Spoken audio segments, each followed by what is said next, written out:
परिचय।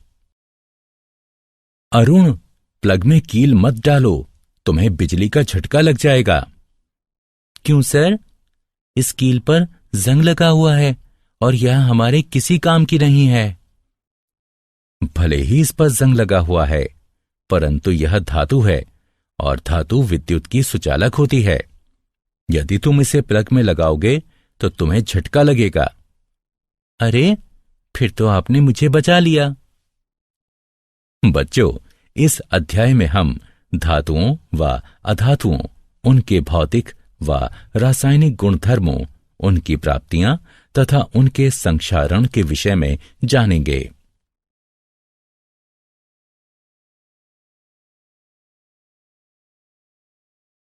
उद्देश्य। इस पाठ के अंत में आप निम्न करने में सक्षम हो जाएंगे: धातुओं व अधातुओं के भौतिक एवं रासायनिक गुणधर्मों का वर्णन करना, यह समझना कि धातुएं कैसे प्रतिक्रिया करती हैं, धातुओं की उपस्थिति की व्याख्या करना, संक्षारण की व्याख्या करना। भौतिक गुणधर्म धातुएं। दैनिक जीवन में आप अनेक धातुओं एवं अधातुओं के संपर्क में आते हैं। उदाहरणार्थ, वह हथौड़ा जिससे आप कील ठोकते हैं एक धातु है। लोहे से निर्मित कील भी एक धातु है।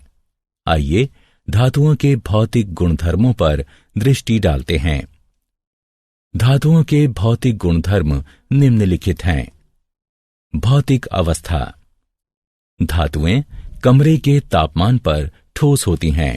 उदाहरणार्थ, लोहा, एल्यूमीनियम। केवल पारा एक तरल धातु है। ताप व विद्युत के सुचालक। धातुएं विद्युत की सुचालक होती हैं क्योंकि उनमें मुक्त इलेक्ट्रॉन होते हैं। उदाहरणार्थ, तांबा व चांदी ताप व विद्युत के सर्वोत्तम चालक हैं, जबकि सीसा ताप का सबसे बड़ा कुचालक है। आघात वर्ध्य। कुछ धातुओं को पीट पीट कर पतली चादर अर्थात फॉइल के रूप में ढाला जा सकता है। उदाहरणार्थ, लोहे को गर्म किया जाता है और फिर पीट पीट कर उसे विभिन्न वस्तुओं, फाइलों व आकारों में ढाला जाता है। तन्य। धातु से पतले तार भी खींचे जा सकते हैं। उदाहरणार्थ, 100 ग्राम चांदी से लगभग 200 मीटर लंबा तार खींचा जा सकता है। चमक। धातुएं अपनी चमकीली सतह से प्रकाश को परावर्तित करती हैं। उन पर पॉलिश भी की जा सकती है। उदाहरणार्थ, सोना, चांदी एवं तांबा चमकीली सतह वाली धातुएं हैं और इन पर पॉलिश भी की जा सकती है।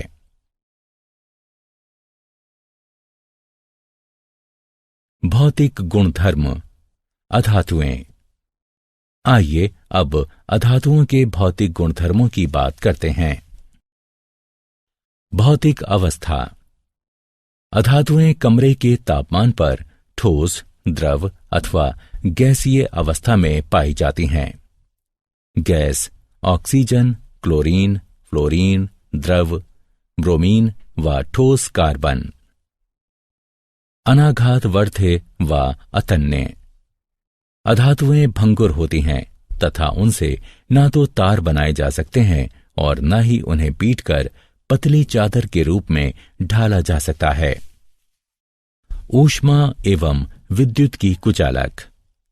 अधातुएं ऊष्मा एवं विद्युत की कुचालक होती हैं, किंतु ग्रेफाइट कार्बन एक अपवाद है क्योंकि वह ऊष्मा का सुचालक है और इलेक्ट्रोड बनाने के काम आता है। चमक न होना। अधातुओं में चमक नहीं होती और वे प्रकाश को परावर्तित नहीं करती।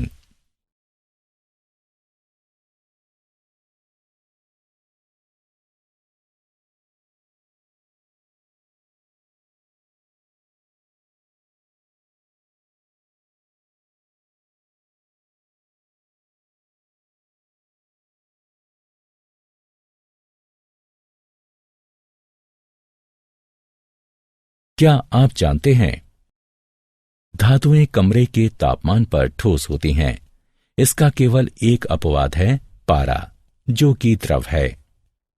तरल धातु पारा ऊष्मा व विद्युत का सुचालक है। इसका घनत्व बहुत अधिक होता है। यह अत्यधिक विषैला होता है।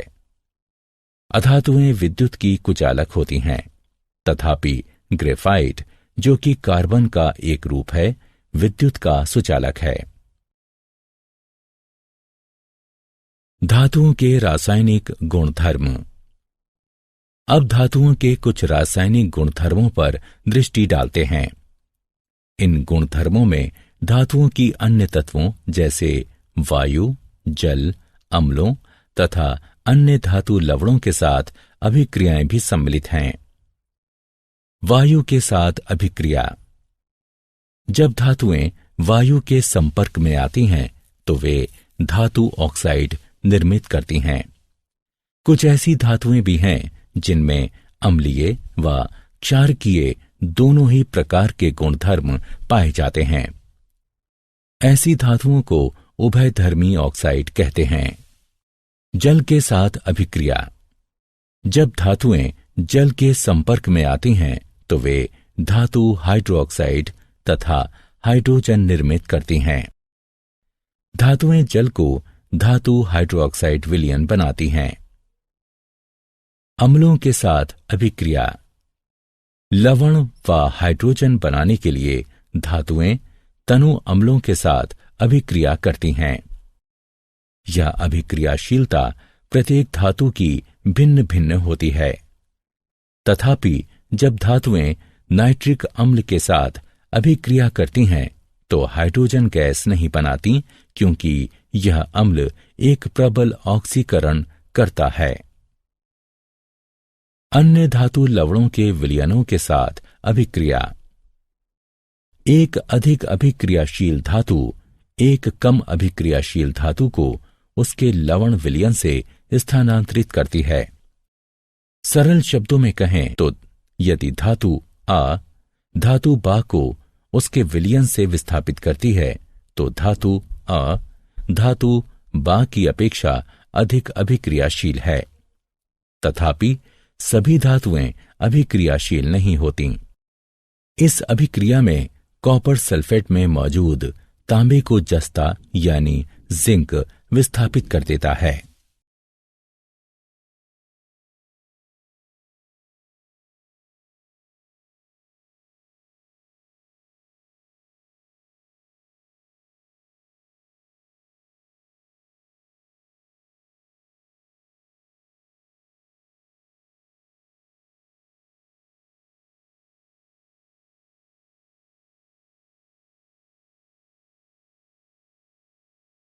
सक्रियता श्रेणी। धातुओं को उनकी अभिक्रियाशीलता के अनुसार अवरोही क्रम में व्यवस्थित किया जाना सक्रियता श्रेणी कहलाता है।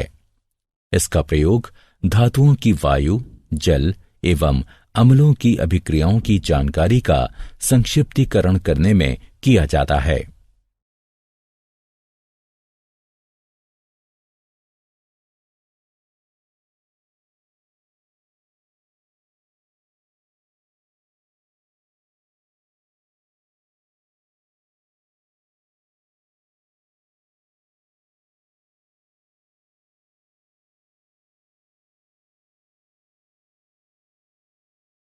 धातुएं एवं अधातुएं कैसे अभिक्रिया करती हैं?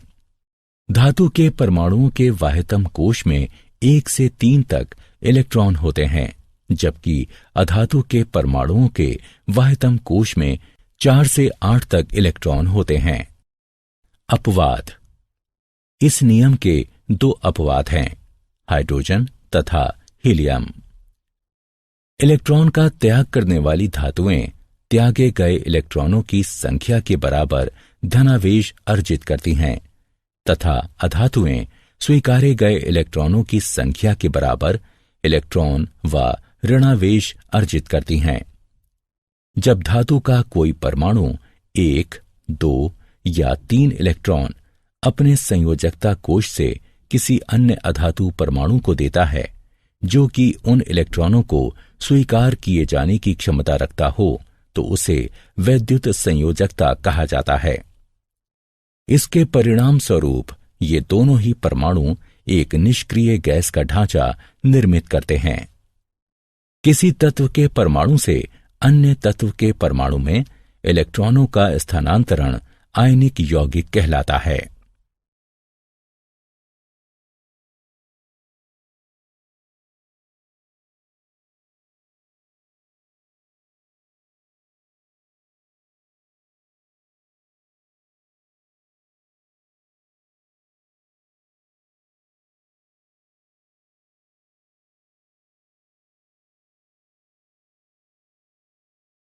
आयनिक यौगिकों के गुणधर्म।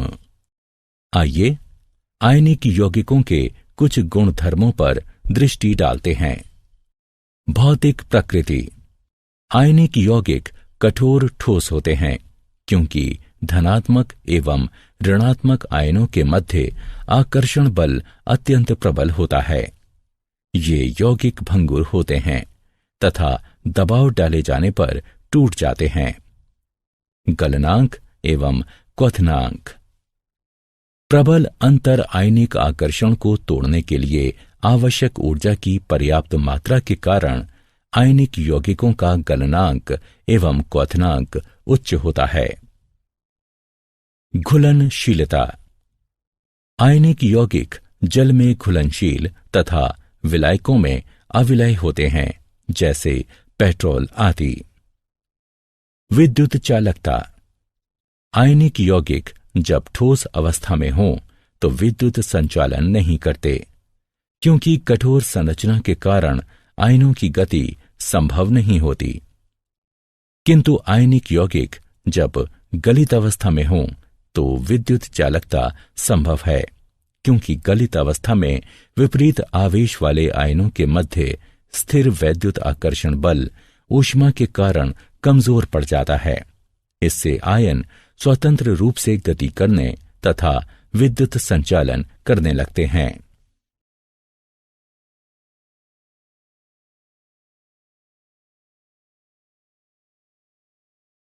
क्या आप जानते हैं, चुंबकीय प्रतिरोध के छोरों की तरह धनात्मक धनात्मक तथा ऋणात्मक ऋणात्मक आयनिक आबंधों का अस्तित्व नहीं होता है।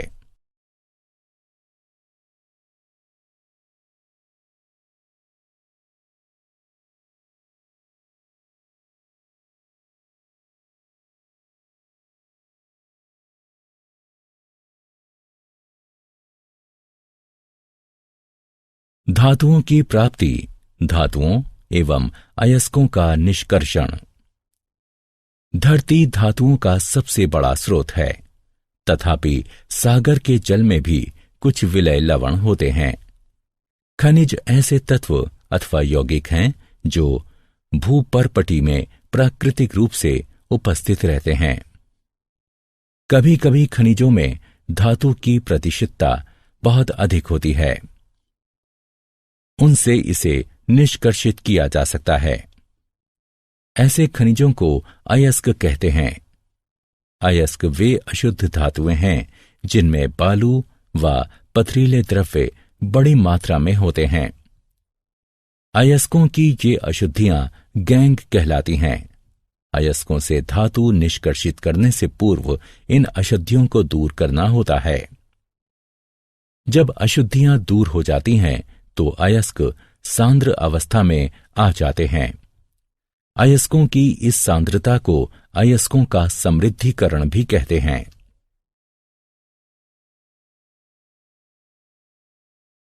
धातुओं का निष्कर्षण।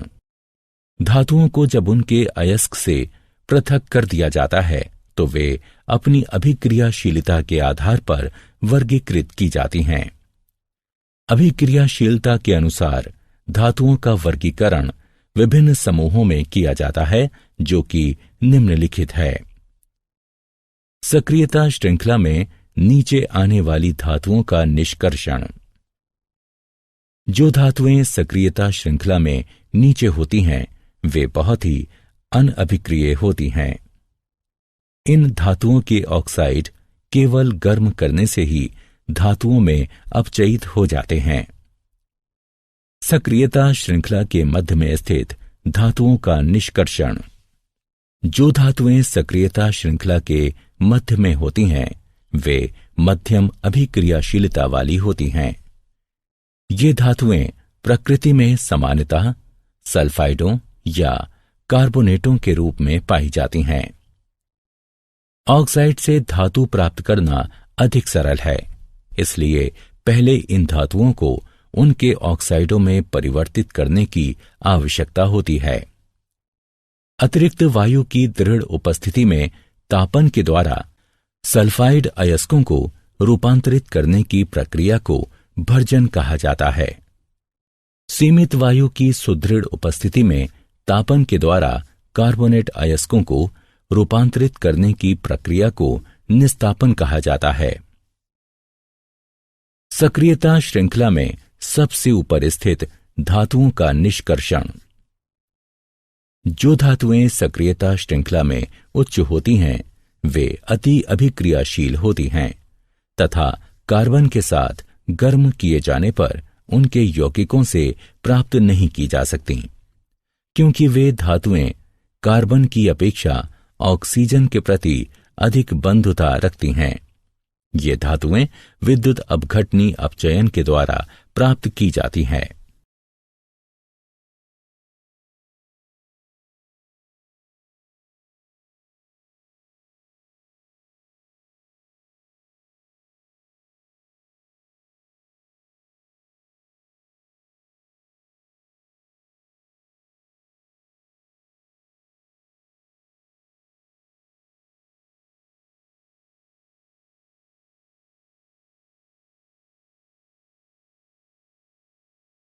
धातुओं का परिष्करण।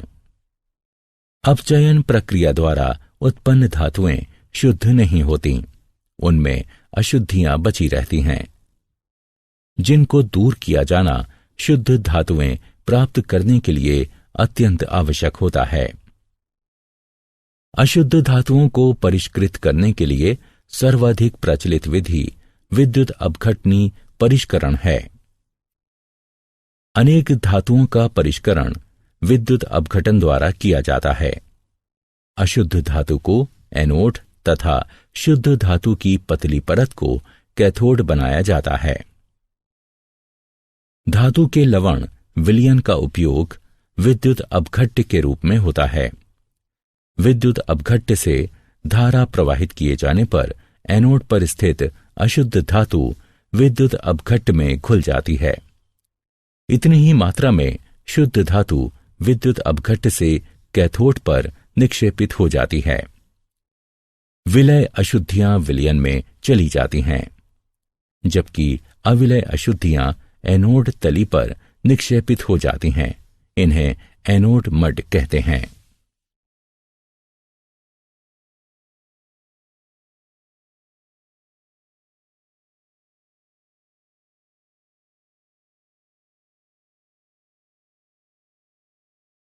क्या आप जानते हैं चांदी, सोने व प्लेटिनम के परमाणु सरलता से ऑक्सीकृत नहीं होते, इसलिए चांदी, सोने एवं प्लेटिनम एनोड से टैंक की तली पर यूं ही गिर जाते हैं, जहां वे विद्युत अपघटन परिष्करण प्रक्रिया पूर्ण होने के पश्चात टुकड़े टुकड़े हो जाते हैं।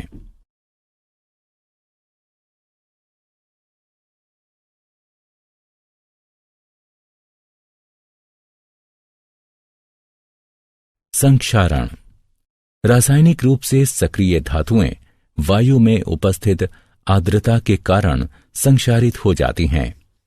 धातु की सतह पर जल की उपस्थिति में वायु में मौजूद ऑक्सीजन की प्रजारण अभिक्रिया को संक्षारण कहते हैं। उदाहरणार्थ लोहा व एल्यूमीनियम संक्षारित होते हैं, जबकि अनभिक्रियाशील धातुएं जैसे सोना, प्लेटिनम एवं पारा संक्षारित नहीं होती। संक्षारण रोकने की 3 विधियां हैं। बलि विषयक सुरक्षा।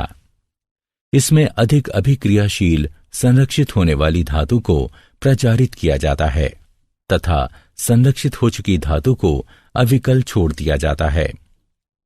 मिश्रात वन, इसमें जंग रहित अयस्क बनने के लिए धातु में कोई अन्य धातु मिला दी जाती है। यशद लेपन, इसमें धातु पर जस्ते की पतली परत चढ़ा दी जाती है। इसे गैल्वनीकरण भी कहा जाता है। यह परत विद्युत अपघटनीय निक्षेपण द्वारा बनाई जाती है। सारांश, आइए हमने जो कुछ सीखा है उसे संक्षेप में दोहराएं। धातुएं विद्युत की सुचालक होती हैं, जबकि अधातुएं विद्युत की कुचालक होती हैं। धातुएं वायु, जल तथा अम्लों के साथ अभिक्रिया करती हैं। धातुओं को उनकी अभिक्रियाशीलता के अनुसार अवरोही क्रम में व्यवस्थित करने को सक्रियता श्रेणी कहते हैं। किसी तत्व के परमाणुओं से इलेक्ट्रॉनों का दूसरे तत्व के परमाणुओं में स्थानांतरण आयनिक यौगिक कहलाता है। धातुएं अयस्कों से निष्कर्षित की जाती हैं। अशुद्ध धातुओं को परिष्कृत करने की सर्वाधिक प्रचलित विधि विद्युत अपघटनी परिष्करण है।